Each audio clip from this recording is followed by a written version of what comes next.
Wichita, do ya, Wichita, do ya, hey. Wichita, The Mississippi River, first and foremost, is sacred. She is sacred and she is powerful. And the Mississippi River is not a thing that you conquer. It is a living, thriving being that you ask for safe passage and hope that it grants you. Wichita, do ya, hey. Cory Maria Dack doesn't think of rivers, mountains, or oceans as obstacles to be overcome. Her perspective is different from how we often think about outdoor adventuring. When we talk about sports like running or mountaineering, we frequently use words such as tackle or conquer, as if these natural elements are something to be battled. It's true that struggling through adversity can lead to feelings of triumph and satisfaction. But Cory's take is that we ask nature for permission, for good conditions, and for safety as we adventure outside. Cory is an outdoor adventure guide, and she recently completed a thru-paddle of the entire Mississippi River. It took her 134 days to canoe from the headwaters of the river in Minnesota all the way to the Gulf of Mexico. At the end, she didn't necessarily feel a sense of victory. Instead, she felt joy and gratitude for her new relationship with the river and the people she met along the way. I'm Shelby Stanger, and this is Wild Ideas Worth Living, an REI Co-op Studios production. Cory Maria Dack, welcome to Wild Ideas Worth Living. Hello. I'm really excited to be here. I like that you said you're a three-name person. What does that mean? Yeah, so Cory Maria Dack. A lot of people just call me Cory, but Cory Dack sounds sort of like a white frat boy, and people are often surprised when they see an indigenous Latina woman show up. So that Maria is very important. I love that. That made me laugh. Where did you grow up? Well, I was born in Quito in Ecuador, but I was adopted when I was 3 months old, and I grew up in Minnesota.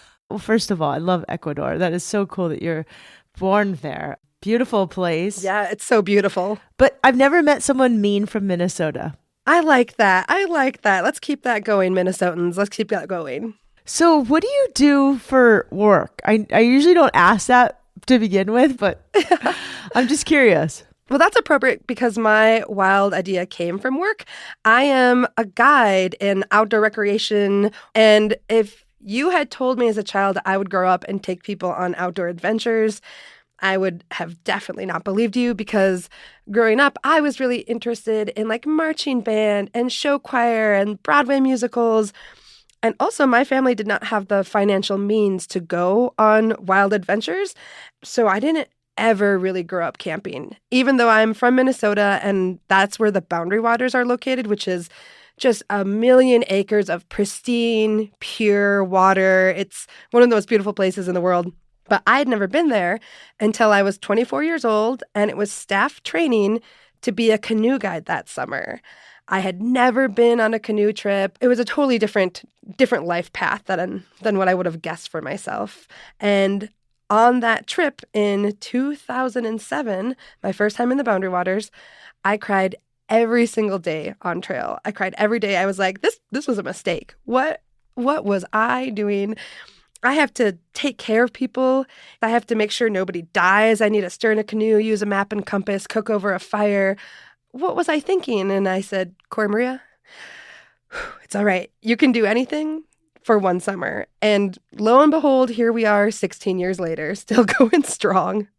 Oh my God. I love meeting women guides. That is so cool that you're a guide professionally. So how did you get into paddling? You grew up in Minnesota. Like, were you going to do something else for your career, but somehow you became a guide? Like, how did this happen? Sort of. I see guiding as another form of being a teacher, and I was going into education in general, so that felt very natural to me. I worked for a place called Camp Vermilion, and I showed up as a brand new green camp counselor. So the kids would come and stay for a week in cabins, like Capture the Flag, arts and crafts, that kind of summer camp. But they also had a tripping portion where guides would take people for 5 days into the Boundary Waters. So camping and cooking over fires and pooping in holes and all that good stuff. And I remember looking at that job and being like, no way. Absolutely not. I'm here because I love kids and I love teaching and I'm in education, but But then as soon as I thought that, I felt kind of in my bones like, Cory, when you say things like that, you end up doing them. And I thought, I don't know if I have that skill set. Do I really fit in here? That's kind of hardcore. And I had friends in that community that said, we can teach anyone to paddle. We can teach anyone to use a map and compass or build a fire. But what we can't teach is how to build community and how to empower youth. And you do that already. So you're already ready. Cory was a natural teacher. She was already getting a degree in education when she fell in love with canoeing. An academic advisor suggested she get a master's degree in outdoor recreation, which Cory didn't even know was an option.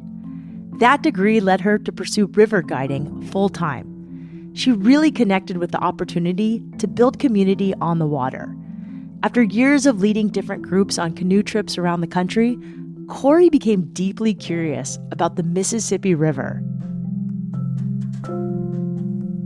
So how did you get this wild idea to thru-paddle the Mississippi? Like, did one day you wake up and you're like, I'm just going to thru-paddle the Mississippi?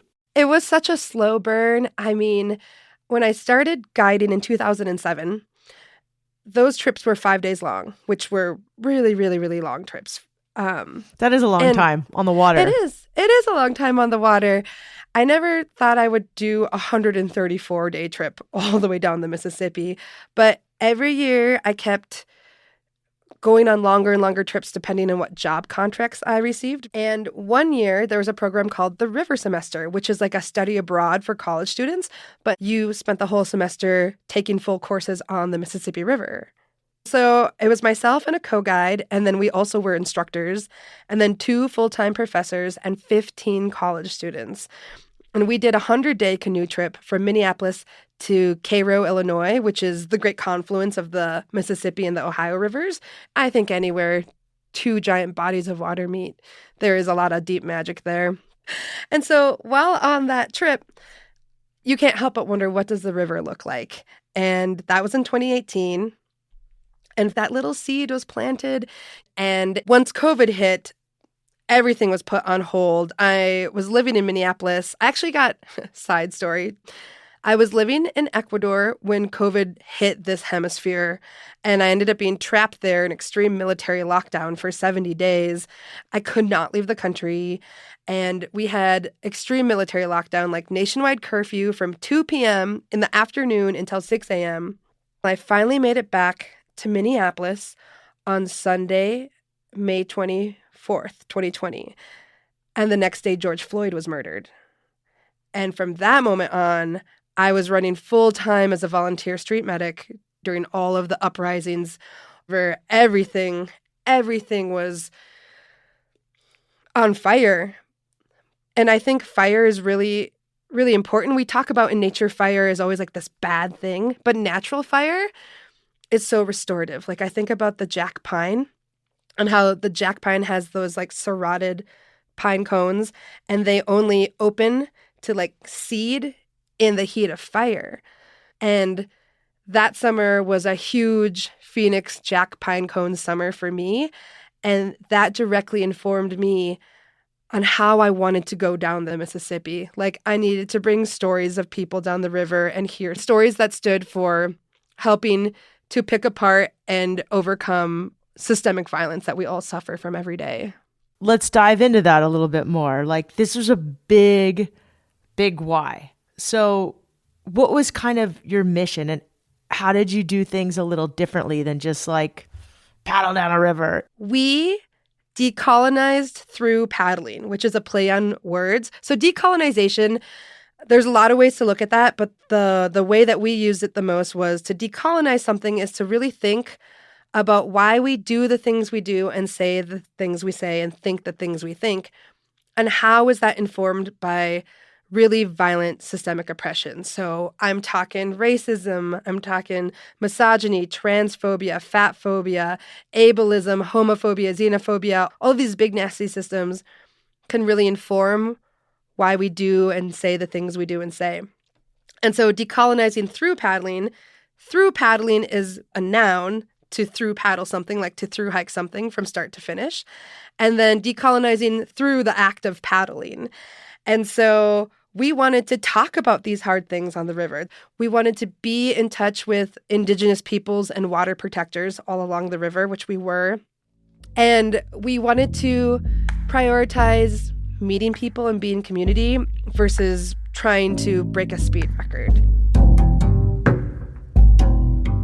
Cory linked up with a paddling partner and set off on her journey on August 21st, 2022. As they paddled down the river, they met with Indigenous leaders, performed ceremonies, and organized community gatherings. From start to finish, Cory canoed more than 2,500 miles in 134 days.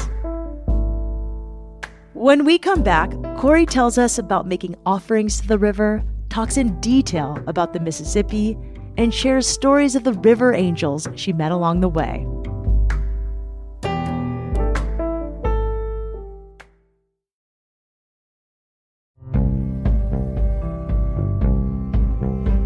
Cory Maria Dack canoed more than 2,500 miles down the Mississippi River in 134 days. She had 3 different paddling partners that joined her for different sections of the journey. Sometimes they camped on shore, and other nights they stayed with river angels. They endured a long winter, navigated around dangerous barge traffic, and made treacherous river crossings. While they encountered a lot of challenges, Cory's Indigenous background has taught her to be intentional and respectful in nature. For example, every day, Cory and her paddle partner would make an offering to the river as a gesture of gratitude. We wanted to be in deep relationship with the water and the land and the original caretakers, which would be the different Native nations and Indigenous people that live along the water. And so friends who were Ojibwe, Dakota, and Cherokee all told me that every day we should offer a sema, which is the Ojibwe word for tobacco, to the water. And every single day we would have our boats all full, loaded up, ready to go. Or if it was just me and one person, which most of the time it was, our canoe named Little Mama. Little Mama was ready to go, but we would stop and we would offer tobacco to the water. And I'm Ecuadorian Native American, and I know a little bit of words in Quechua. So I'd speak to the water in Quechua, in Spanish, and in English. And we would offer a sema in your left hand, the tobacco to the water, as our Native American friends taught us. And we would thank the water. We would ask for safe passage, and we would always say, water, we love you. Water, we thank you. Water, we respect you. Water, we protect you. And then at the end of every single day, no matter what happened, no matter like how fun and rambunctious or how scary and dangerous, when we got to wherever we were stopping for the night, before we unloaded the boats, we would offer a sema again, because my friend Jada Gray Eagle taught me that you also needed to offer tobacco at the end of your day so that the water spirits and your ancestors, they knew that you had gotten there safely, that they had gotten you safely, and that they could rest as well, because they also needed to rest so that they would have energy to help you the next day. So it was deeply relational. And so we had a ceremony like that at the headwaters of Lake Itasca on our launch day on August 21st. My dad was there, like family, friends. There's a lot of media there. And we sang a song to the water. And then I think we had maybe a dozen people in canoes cross part of Lake Itasca with us all the way to the headwaters, like where the Mississippi River starts, where she's so beautiful and sacred and tiny in her infancy. You walk across the Mississippi. You just walk right across her. And so we did that and offered more tobacco. And the first mile or two, we walked our canoe like it was like a little dog because it was too shallow to paddle. We actually had all of our gear. We sent like a couple miles downriver and picked it up at like a bridge or a little stopping spot because we couldn't load our canoes because the water was so low. And so that's what we did to start the journey. Cory began the journey at Lake Itasca headwaters in northern Minnesota. Over the course of the next 2,500 miles, the landscape of the Mississippi changes quite a bit. There are parts where the river is tiny and quiet, and other parts where it's a major commerce corridor. Cory broke down the river for me segment by segment. The Mississippi River is just this incredibly large river. It's super important. So much happens on it. There's so much history. There's so much different wildlife. What part was dangerous and scary? That's a great question. I think of the Mississippi in 5 parts. There's the headwaters to Minneapolis. The Mississippi River in her infancy is so sacred. The upper river winds through this labyrinth of wild rice beds, which are so also sacred to indigenous peoples. And then once you get further, there's different dams you have to portage around. There's no locks until you hit Minneapolis, St. Paul, the Twin Cities. So from the headwaters to Minneapolis, lots of nature. And then from Minneapolis to St. Louis are the locks and dams. So that is another section. And the danger there is the traffic. You can have a tug or a tow with up to 15 barges attached. And you need to make sure that you stay out of their way. Barges are very, very dangerous, and they can't see you. The lock and dam systems kill the current. So it's essentially 700 miles of lake paddling, which I think in the summer could be lovely, but was kind of excruciating in the winter because there was no current. It kills the current. And so we went about 2 to 3 miles an hour, which is really slow when you're really cold. I do not recommend thru-paddling in the winter. I really don't. Wow. I can't imagine. Cold, miserable. What do you wear? Yeah. How do you paddle? It was kind of terrible. You can get good gear for doing a long hike in the winter. But as you know, when you're canoeing, you're sitting. And so I think the coldest we paddled in the day was 17 degrees. And honestly, that was a sufferfest. Like that's not even really fun to remember. It's not even type 2 fun. It's not even fun now. It was awful. And there are times where it was so painful. If you tip in the Mississippi or anywhere in the summer, as long as you're not going to get hit by a barge, that could be potentially fun. Maybe you cool off, you're close to the shoreline. But if you tip in the winter, you can die. So section 2 would be Minneapolis, St. Louis, and the lock and dam system. From St. Louis to Baton Rouge would be section 3. After St. Louis, there are no more lock and dams. So it's just free-flowing river. And the current is so fast. It really was like a whole new ball game. But with that, you have to be 10 times as careful because if you saw a parked barge, even just a parked one, fleeted against the bank, if you hit it head on, you could get sucked underneath it because of the current on the upper river. But on the lower river, the current is so strong that even if you're paddling alongside a barge, if you were too close, like a parked barge, no motors, if you were too close, you'd get sucked underneath it and you would die. Our marine radio was our most important piece of equipment because we had an app on our phones and we would look at the name of the traffic and I would call, so let's say I'd see a barge and it was called the Shelby and I'd say southbound canoe to the Shelby May, southbound canoe to the Shelby May. And then legally, it's federally binding if you call on a tug or tow or an ocean liner or anything by name, they have to respond. And we would let them know our location just so they could look out for us and not hit us and not have us get sucked under. And then section 4 would be Baton Rouge to essentially the ocean, especially Baton Rouge to New Orleans is known as the Chemical Corridor or Cancer Alley because a lot of people have a higher rate of cancer in that area. And we never once drank from the Mississippi, but we certainly never would have down there. And then the last section would be when you get to River Mile 0. And those last 12 miles reminded me of the headwaters. And it really brought us to tears. We were back in tall grasses. There were herons and egrets and eagles. The water was calm.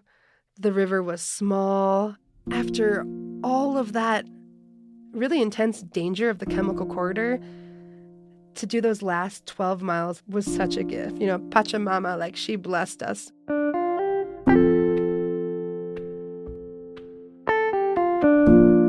Cory couldn't have completed this thru-paddle without help from her community. She had her paddle partners and a support team that traveled along the river by van for the second half of the journey. Another profound presence on the trip were the trail angels, or in this case, river angels.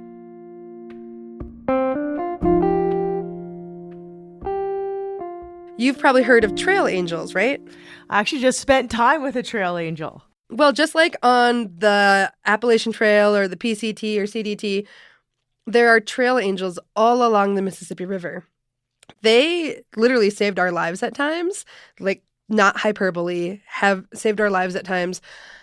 Trail angels on the Mississippi is different in that all the way from Lake Itasca, the headwaters, to St. Louis and a little beyond, people live right on the river. I would get on social media and say, my name's Cory. I'm thru-paddling with this many people. We're about 70 miles north of Dubuque, Iowa. And people would come out of the woodwork to us and reach out and say, I live at River Mile, 724 if you want a hot shower and a warm bed. And we'll take you grocery shopping and you can refill drinkable water and I'll make you dinner. To decolonize this, we wanted to spend time with people, right? And so spending time with trail angels was always part of the plan, part of the dream, getting to hear their stories and share our stories. There was a river angel named Sandy Bromenschenkel. Shout out to Sandy. She was one of our first river angels up in the Grand Rapids, Minnesota area. And we had 2 dams we needed to portage around in that area. And we had all of our stuff. And she said, why don't you just spend a second night here with me? Because she loved hosting thru-paddlers, and she and her husband are just iconic river angels on the upper river. She said, leave all your stuff here, and why don't you paddle without all of your gear, and I'll pick you up at the end of the day and take you home. You could have another night with us. And so she helped us birth the idea of day tripping, and we did that all the time for fun at first, and then we did that constantly for survival. Like when we were in the Quad Cities in the most miserable of winter, river angels day tripped with us all the time because it was too cold to be sleeping out at night in a summer tent with summer gear. And a lot of people in the paddling community reached out to me and they were like, I don't know why I never did that. Like, why did I only have one night with river angels and then never saw them again? Like, how beautiful that you were able to deepen your relationship with the river angels because you stayed for a second night. So many people have that like sort of colonized, like, I gotta beat the miles, I gotta crush the wind, I gotta go fast.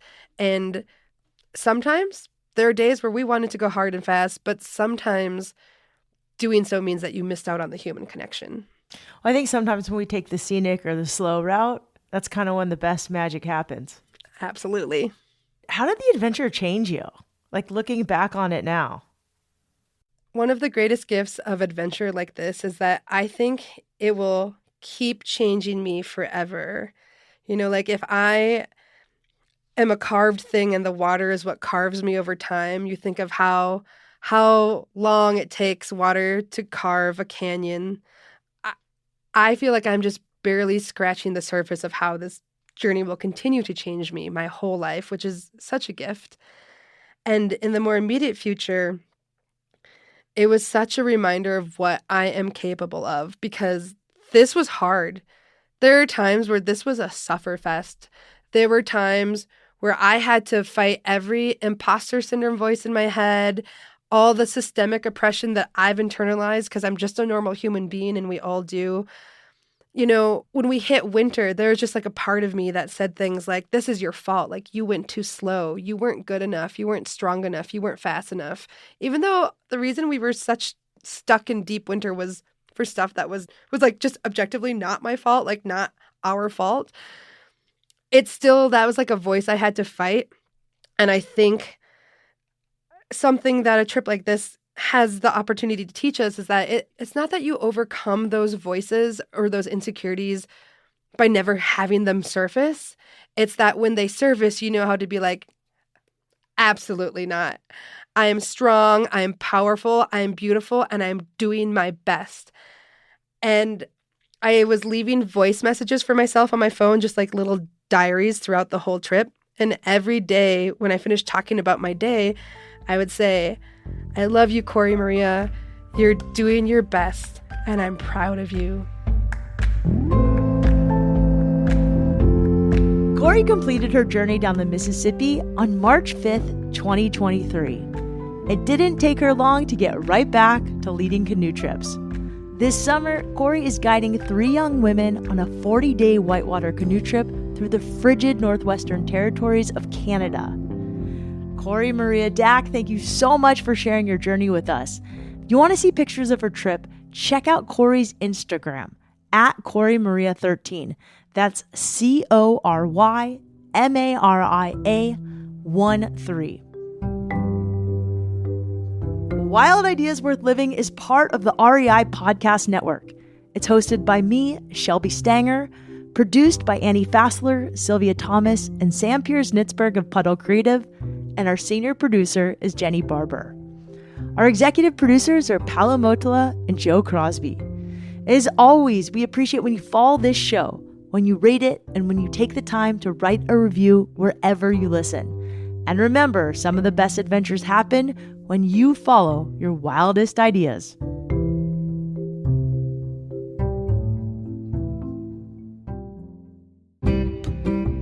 Hey everyone, I'm excited to share that Hello Nature, another podcast from REI Co-op Studios, is back for Season 2. In Season 1, host Misha Yusuf traveled across the country to share the unknown stories of America's national parks. In Season 2, Misha is back on the road, and this time she's exploring the nature that's right out our front doors. She's visiting cities across the country, from LA to Atlanta and Portland to New York City, hitting the trails, camping out at local preserves, and running alongside local changemakers to answer these questions. What makes these cities unique? Who is doing the work to redefine how we get outside? And how can we get involved? If you're looking for a podcast to inspire you to chase adventure in your own backyard, this is it. Make sure you tune in to Hello Nature Season 2 wherever you listen to podcasts.